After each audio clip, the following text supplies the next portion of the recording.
My name is Edwin Harkness Spina. I'm the author of Mystic Warrior and also the developer of Energy Center Clearing. And my passion is to teach people mystic principles to improve their life and expand their mind.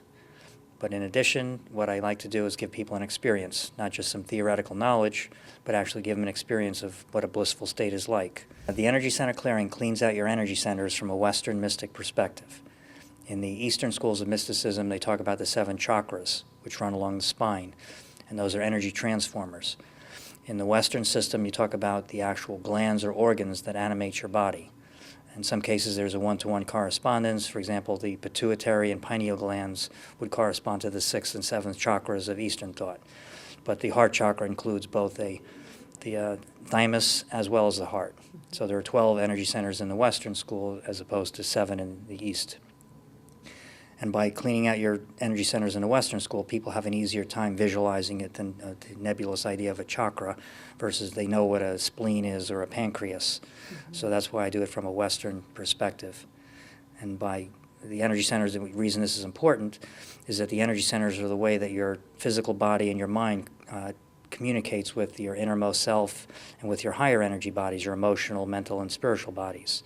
So it's just natural, common sense that if you clean out your energy centers, then you'll be able to perceive the more subtle vibrations of these higher bodies and of your innermost self, the I am presence, your divine aspect, more readily.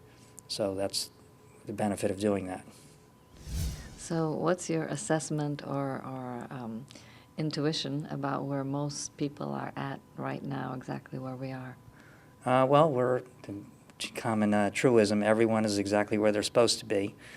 Things are moving around. In my perception, people's state of consciousness is increasing gradually but steadily. Humanity as a whole is increasing, and I think that's why some of these more dire scenarios that have been predicted have never come to pass. It's because humanity's consciousness has risen always just enough to thwart any of these evil designs. What do you see is the largest obstacle to our ability to be able to resonate or wake up to, the many multi-dimensional truths that are around us right now? Right. I would say fear. Fear is the biggest thing. Fear paralyzes. Fear keeps you from being who you are. And as long as you're fear, you're never going to be totally, in sync with your highest self. So people have to get over their fear. Why do you think that people have so much fear? Well, if anyone who watches TV, they watch the news, it's like a horror movie. It's constantly embedded in them, and every time you turn around, there's another drug commercial saying if you have the slightest bit of anxiety or that, take this drug. And the side effects are worse than most of the remedies that they're trying to cure. So it's no doubt anyone who's watching TV and actually believes that what they're saying is true is going to be full of fear. Do you categorize fear like different types of fears, or what would you say is the biggest? I mean, what you're describing now is a fear of one's dying or one's well-being. Right. But do you categorize different kind of fears that, the fear of having no purpose or, the different layers of fear other than survival and physical fear? Do you distinguish between those? I don't necessarily distinguish between them, but all fears ultimately, if you take them to the extreme, it's the fear of extinction, the fear of death. Mm-hmm. You speaking in public, what's the worst thing can happen? They'll laugh at me. What could happen with that? They'll laugh so much, I'll be hard, I'll feel so terrible, and what could be the worst that could happen? I'll want to kill myself. I mean, what could be the extreme? Fear of death. That's the ultimate. So all fears can ultimately be traced to that, but if you live in the present and not be focused on what's going to happen in the future, you don't have that fear. There's no place for fear when you're living totally in the present. So, speaking of death, do you feel that death is a natural process, or do you feel it's something that has been evolved through time, or basically your views on ascension? Because I know that's something that you're going to be speaking about tomorrow. Right. Well, I look at ascension. Ascension is an aspect of the whole process of spiritual evolution. And spiritual evolution is something that's been going on for millions of years. So this ascension process is not something that just sprung up in the last few years. It seems at the time, currently, that things are happening more quickly than they were in the past. So this is a time for more rapid spiritual evolution. But the whole process of ascension has been going on for, millennium. everything happens, everything is moving up, everything is evolving spiritually. Things move from minerals to plants to animals to humans, and what we're ascending to is to become beyond human, to have godlike qualities, qualities like telepathy, remote viewing, astral projection, where your intuition can be heard almost as readily as how we're talking right now. So that would be the process of ascension. It's not going to happen on any one date, or it's not going to happen instantly. It's a transition, it's a gradual evolution. It's happening faster now, and there are people on Earth now that have these qualities, that have these abilities already. I wrote about some of them in my book, Mystic Warrior, because people are practicing telepathy, remote viewing, astral projection, precognition. And I did it because I wanted people to know that humans have far greater capabilities than most people actually believe. So basically for you, ascension is not the literal ascension that some people talk about, which is, transmuting your body into lighter than light frequencies, and actually taking the physical matter, the DNA that we're made of, and taking it back to source.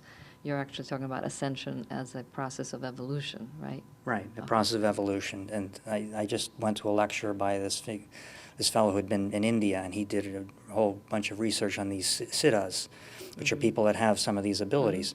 And he said of all the siddhas that he's researched, only one of them actually ever manifested a light body. So if only one of them out of however many saints and people are in India has manifested this, I don't think humanity should look forward to having light bodies anytime soon. Very practical, realistic approach, I see.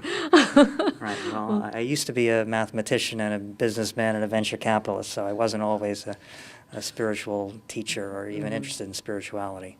So how did you end up going from that world, mathematics and business, to this? What happened? Right. Well, one of the things that happened that sparked me is on a lark almost, I got a video, Dick Sutphin's Past Life Regression. And I brought it home. My girlfriend said, go get a movie for dinner and a movie. And we watched this thing which hypnotized us, put us into an altered state. And he said, go back to a lifetime that has relevance to this one. And I did.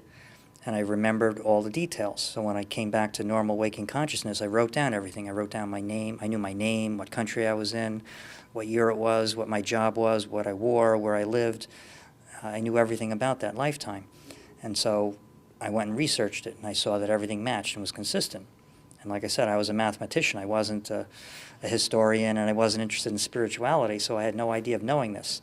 So even then, I wasn't quite ready to admit that maybe this was a past life. I kept an open mind. Maybe it's possible. But I said, whatever happened, I know for sure that I tapped into a source of information I had no other way of knowing, so I need to learn more. And I began my quest of studying metaphysics, past life, reincarnation, karma, all under the umbrella of mysticism. One of the most fulfilling things is when I give energy to someone, like at the show where we're at here, people will come by and I'll give them a little sample of energy, and if you give them a little energy, their heart usually opens up, and they start radiating love from their own inner self back, and it's the agape, universal love. It's not, doesn't matter if it's male, female, they radiate it back, and just getting that kind of confirmation that the energy you're sending gives you that kind of reciprocation is very, very fulfilling. So my understanding of energy, and you can explain to me if I don't understand it, is that that you can't give energy. It's just something that is moving through you, and somebody, if they choose to, can receive that. But it's not like you can just give energy and anybody will receive it if they're not. I mean, I don't know. Tell me if that's... Well, you can send energy. This energy is just higher octaves of love. So there's no karmic consequences to me sending it to anyone, anywhere in the world. And it doesn't have to be, I don't have to be in their physical proximity. If my aunt or someone is sick in New York, it doesn't matter. I can send them energy and try to make them feel better. But if they don't, I mean, do you ask permission of the person or their higher self, or do you just send them, like, if it's your mother who's sick and who doesn't want to be around anymore and she's planning something, and then you're going to be trying to heal them and give them healing energy, and they're trying to, like, make a gracious exit, then it's like, how do you know that you're not interfering, or how do you keep yourself, being clean in that way? In this sense, I've meditated on that specific point. You don't want to do something or give someone, you think you're giving them a benefit and they don't want it. But this is just love, and it's, as I understand it, love, you can send love to anyone at any time. There's no karmic problem with it. So if they don't want to accept it, they don't have to. And even if you do, even I tell people, even if I clear you out and get rid of all the demons that you have in you, it's only temporary. If you go back to thinking the same negative thoughts or doing the same negative actions that led you to get all these demons and discordant energies within you, it's going to all come back again. So, the converse is, even if I do try to help, if the person goes back to the bad behavior, they're going to be back in trouble again. I see. So demons, is that equivalent to entities or energetic imprints, memories of It could be entities, this life, could other life, or childhood, or all of the above? all of the above, right? Could be actual entities, could be just discordant energies that they picked up, could be stress, could be any of the above. So how do you deal with people who attack you or who strongly disagree or try to put down, or that kind of thing? Well, I used to be more concerned about that, especially when I was still in the business world. I had 1 foot in the business world, 1 foot in the spiritual world, and I was concerned that people in business would think I was a nut or it would affect my business if I talked about this. But I gradually opened up more and more, and then I realized that this is what people are really clamoring for. They want this kind of information. So I basically just threw out the guardedness and just said, whatever, I'm just going to talk about whatever comes up at whatever time comes up. And if they don't like it, they don't have to listen to me. And, I do have people that will object occasionally. But in my defense, because I was a mathematician and I'm very logical and organized, I can communicate to those people in a thinking, intellectual capacity where they can't just dismiss me as some artsy-fartsy, airy-fairy, new age, thing that doesn't make sense. Everything I say is based on science, and it's totally consistent with everything we know about physics and the laws of nature. What's the feeling that you want? What's in the depth of your heart, what's the feeling that you want people to walk away with? Okay, well, I told people I'm going to guarantee this is the feeling you're going to walk away with. We're going to do an energy center clearing, a shortened version of it for about 12 minutes. Then I'm going to do one of my newest things, the total love immersion, which just fills them with absolute, unconditional, infinite divine love, the highest love that they can conceive. And by the time this 24-minute exercise is over, they're going to be feeling blissed out. They're going to be in an altered state. And when I bring them back to physical awareness, they're not going to want to come back right away. This always happens. It'll take them about 5 minutes before they even want to talk. I'll ask them, okay, who wants to talk and share what happened? Is anyone? Is everyone feeling good? And it takes them a while. So that's the feeling that that is the rewarding part when you see them in that state. And that is the most fulfilling thing, when you see people in that blissed out state and know that they can have that whenever they want on a daily basis. Then what can be better than that?